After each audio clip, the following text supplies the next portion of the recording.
Welcome back everyone. Today we are going to start chapter 17, Forests are Lifeline. One evening Bojo entered the park with an elderly person. He introduced him to his friends. Professor Ahmad was a scientist working in the university. The children started playing while Professor Ahmad sat on a bench in the corner. He was tired as had participated in the Golden Jubilee celebration of the town. After a while, the children also came and sat around him. They wanted to know about the celebration. Professor Ahmad told them that after the cultural program, the senior people discussed the town's unemployment problem. A plan proposed to put up a factory by clearing an area of the forest just outside the town. This would give the increasing population of the town a chance to get jobs.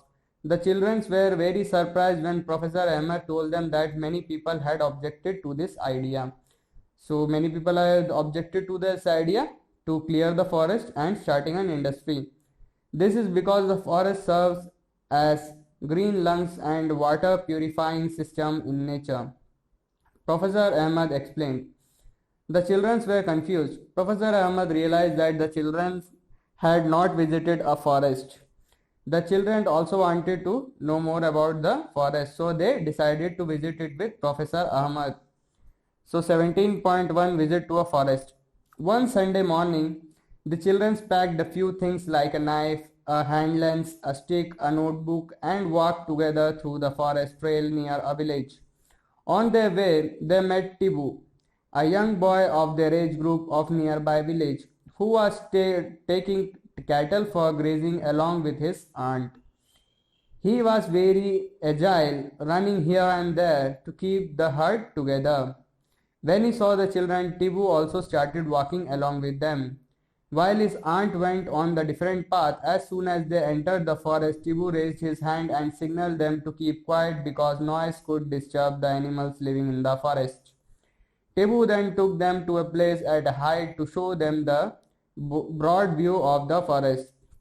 Children were surprised because they could not see any land. As in figure 17.1, we cannot see any land. It is all covered with green. The different treetops had formed green cover over the land. However, the cover was not uniformly green. The environment was peaceful and a cool breeze was blowing. This made children quite fresh and happy. While coming down, they got excited on hearing a sudden sound of birds and some noise from the top branches of the tree. Tibu told them to relax since it was a normal phenomenon here. Because of the children's presence, some monkeys had climbed higher up on the trees where they disturbed the birds. Animals often give this type of warning calls to alert other animals. Tibu also told that many other animals like boar, bison, jackals, porcupine, elephants live in the deeper area of the forest. So there are many elephants and other animals in the forest, and monkey climbed up to the top of the tree to signal other animals, and the birds were chirping because of that. Professor Ahmad cautioned children that they should not go deep into the forest because it is dangerous there. Bojo and Paheli remembered that they have studied about the forest as an example of a habitat in class 6. Figure 17.3, you can see that forest as an habitat. There are many animals living in a forest. They could see now how the forest provides a home for many animals and plants. So you can see some animals in the forest in figure 17.2. So there are many trees also like neem tree, shisham tree, semal tree and bamboo tree. The land where the children were walking was uneven and covered with many trees. Tibu helped them to identify sal teak, semal, shisham, neem, palash, fig, khair, amla, bamboo, kachnar in figure 17.4. Professor Ahmed pointed out that there are several other trees, shrubs, herbs and grasses in the forest. The forest floor and the tree were also covered with different types of creepers and climbers. The sun was barely visible through the leaves of the tree, making it quite dark inside the forest. So because of the leaves, the sunlight was not reaching the ground, so it was quite dark around there. Activity 17.1. Observe the various things in your home and make a list of those which are made from materials which may have been obtained from the forest. You might have many wooden items on your list like plywood, fuel wood, boxes, paper, matchsticks, and furniture. Do you know that gum, oil, spices, fodder for animals, and medicinal plants are also some of the products which we get from the forest, as in figure 17.5? Based on the product that we get from plants, try to fill table 17.1. One example of each plant is already given. Fill the table by adding more examples. Sheila wondered who would have planted these trees. Professor Ahmed replied that in nature trees produce enough seeds. The forest floor provide favorable conditions for them to germinate and develop into seedlings. So you can see the products of the forest. So the seeds germinate and develop into seedlings and saplings.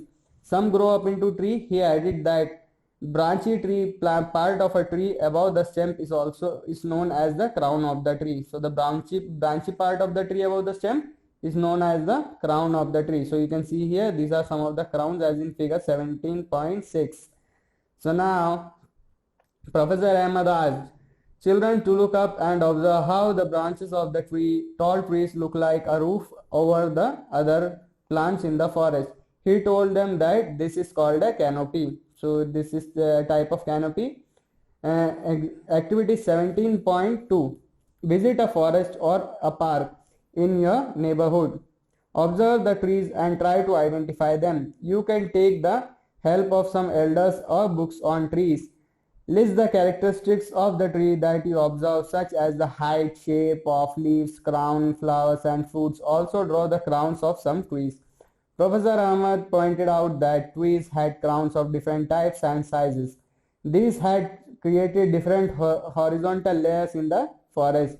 These are known as understories. As in figure 17.7, you can see giant and tall trees constituted the top layer, followed by shrubs and tall grasses, and herbs form the lower layer. So you can see the grasses, herbs forms the lower layer. So you can see here the plant and their medicinal products like babul, timber shisham, medicinal neem, oil sandalwood. So you can fill other plants and the medicinal property. So you can see the canopy of a tree acting as a canopy for other trees, other plants and trees. This is the canopy for other tree, and this is the understory which was explained above. Would we see similar kind of trees in every forest? Asked Bojo. Professor Ahmed said no. Due to different climatic conditions, there are variations in the type of trees and other plants. The types of animals also differ from forest to forest. So there are different animals and trees in different forests. A few children were busy watching beautiful butterflies fluttering here and there on the flowers of shrubs and herbs. They had a close look at the bushes. While doing that, their hair and clothes had seeds and thorns clinging to them. They came across numerous insects, spiders, squirrels, ants, and various other small animals on the bark of the tree, plant leaves, and on decaying leaves of the forest floor. As in figure 17.8, you can see that there are some decaying leaves on the ground, and there are many animals and insects living over there. They started making sketches of these creatures. The forest floor seemed dark colored and was covered with a layer of dead and decaying leaves, fruit, seeds, twigs, and small herbs. The decaying matter was moist and warm. Children picked up various seeds and leaves for their collection. Walking over the dead leaf layer on the forest floor was like walking on a spongy carpet. So the layer of dead leaves was like a spongy carpet for walking for the children. Is the decaying matter always warm? Professor M suggested that the children could perform an activity to get an answer to this question. Activity 17.3. Dig a small pit. Put vegetable waste and leaves in it. Cover them with soil. Add some water. After 3 days, remove the upper layer of the soil. Does the pit feel warm inside? Paheli asked. There are so many trees here. Also, there are many forests like this. What difference will it make if we cut some trees for a factory? So, Paheli asked a very good question. Professor Ahmad said, you have read about autotrophs, heterotrophs, and saprotrophs. You have learned how green plants produce food. All animals, whether herbivorous or carnivorous, depend ultimately on plants for food. Organisms which fed on food plants often get eaten by other organisms and so on, as we have studied in chapter first. For example, grass is eaten by insects, which in turn is turned by the frog, taken by the frog, and the frog is consumed by snake. The frog is consumed by the snake. This is said to form a food chain from grass to insect, insect to frog, frog to snake, and from snake to eagle. Many food chains can be found in a forest. So there are many types of food chain in a forest. All food chain are linked. If any one food chain is disturbed, it affects other food chains. So if one food chain is disturbed, the other food chain is also disturbed. Every part of the forest is dependent on the other part. If we remove one component, say trees, all other component would be affected. So if we cut the trees, there will be other organisms would be affected because of that. So you can see there is photosynthesis process in the leaves of the plant, which gives out oxygen and carbon dioxide, and the leaves will fall on the ground. It decomposes and it give nitrogen and other nutrients to the roots and the soils, and the roots of the tree also help in holding the water, which help in replenishing and providing good water table to the surrounding places. So interrelation of plant, soil, and decomposer in a forest.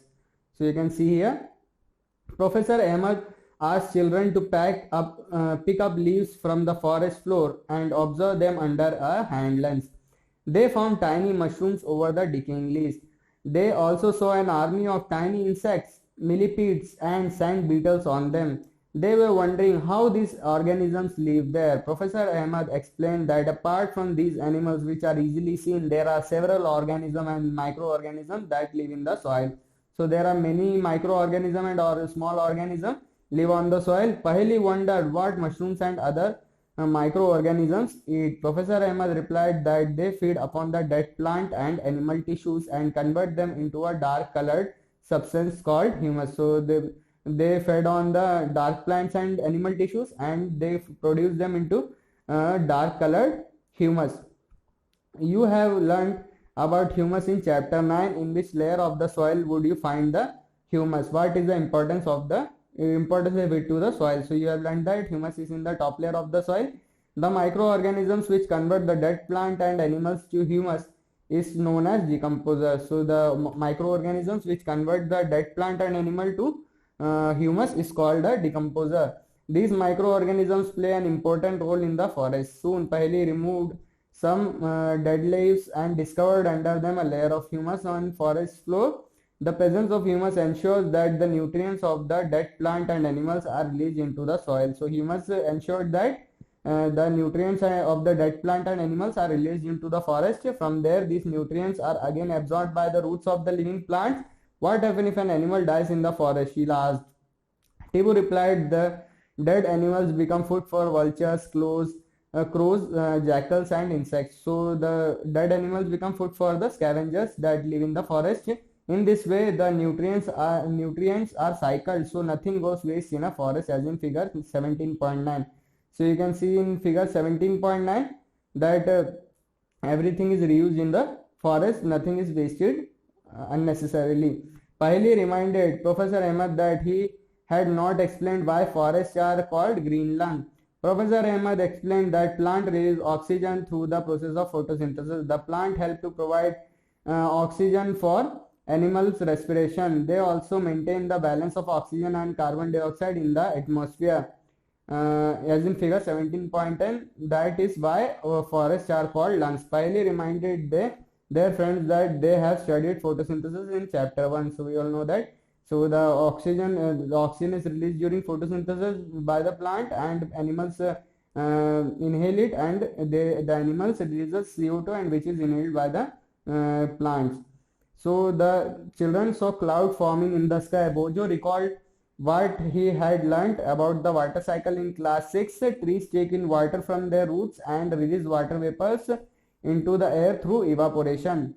So tree takes water from their roots and release water vapor into the air through evaporation. If there were fewer trees, how will the water cycle be affected? Tibu told them that the forest is not just home to plants and animals. Many people also live in the forest. Some of them may belong to different tribes. Tibu explained that the people depend mostly on the forest. The forest provides them with food, shelter, water, and medicines. They have traditional knowledge about many medicinal plants in the forest. While Bojo was drinking water from a small stream, he saw some deers crossing the stream in 70, as in figure 17.11. So when he was drinking water, he saw some deers crossing the stream. They disappeared into the bushes. The dense bushes and the tall grasses provide animals with food and shelter. So you can see in the example, deers are in the forest in 17.11. So Paheli remembered that she saw a people sapling on the side wall in our school. Can you help her to understand how would have happened? This would have happened. Also protect them from carnivores that lives in the forest. Tibu then started looking closely at the forest floor. Soon he recalled and showed the children droppings of some animals and explained the difference between various types of droppings. Professor Ahmed informed them that the forest officers could recognize the presence of some animals in the forest by the droppings and footprints. Bojo called everyone and showed them a large decaying heap of animal droppings. Several beetles and grubs were feeding on the heap, and a bunch of seedlings were sprouting. These seedlings are of the herbs and shrubs. So you can see here a sapling on the wall, as Paheli had said. She had in her school. So you can see here the animals also disperse the seeds of certain plants and help the forest to grow and regenerate. The decaying animal dung also provide nutrients to the seedlings to grow, said Professor Ahmed. After listening to this, Bojo noted in his notebook a harboring greater variety of plants. The forest provides greater opportunity for food and habitat for the herbivores. Larger number of herbivores means increased availability of food of variety for a variety of carnivores. The wide variety of animals help the forest to regenerate and grow. Decomposers help in maintaining the supply of nutrients to the growing plants in the forest. Therefore, the forest is a dynamic living entity full of life and vitality. So you can see here, here is a diagram of rainwater drips from the tree and seeps into the ground. So you can see here the rain is falling, and there is transpiration and evaporation from the leaves. The closed canopy and many layers of vegetation slow down the speed of raindrops. So it slows down the raindrop to falling to the ground, and it will flow very slowly to the ground, and the roots help the water to seep down in the ground. So the roots will help the water to go down to the ground and replenish the water table. Covered ground with decaying matter acts like a sponge. So the decaying materials in the ground will act as a sponge, and the water will slowly drip down to the under the ground. It was about afternoon and the children wanted to go back. Tibu suggested another route for going back. While they were going back, it started raining. However, surprisingly, they saw that the raindrops were not hitting the forest floor directly. The uppermost layer of the forest canopy intercepted the flow of raindrops, and most of the water was coming down through the branches and the stems of the leaves of the trees. From the leaves, it was dripping slowly over the branches of the shrubs and herbs, as in figure 17.3. They found that the ground was still dry. After about half an hour, the rain stopped. They noticed that the layer of dead leaves over the forest floor appeared wet now, but water did not stagnate in the forest. So water does not stagnate in the forest. It goes down to the from the root to the water table.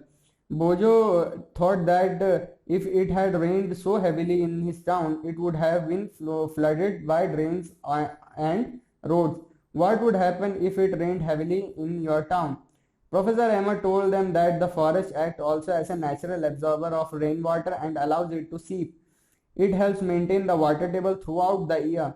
Forests not only help in controlling floods but also help maintaining the flow of water in the streams so that we get a steady supply of water.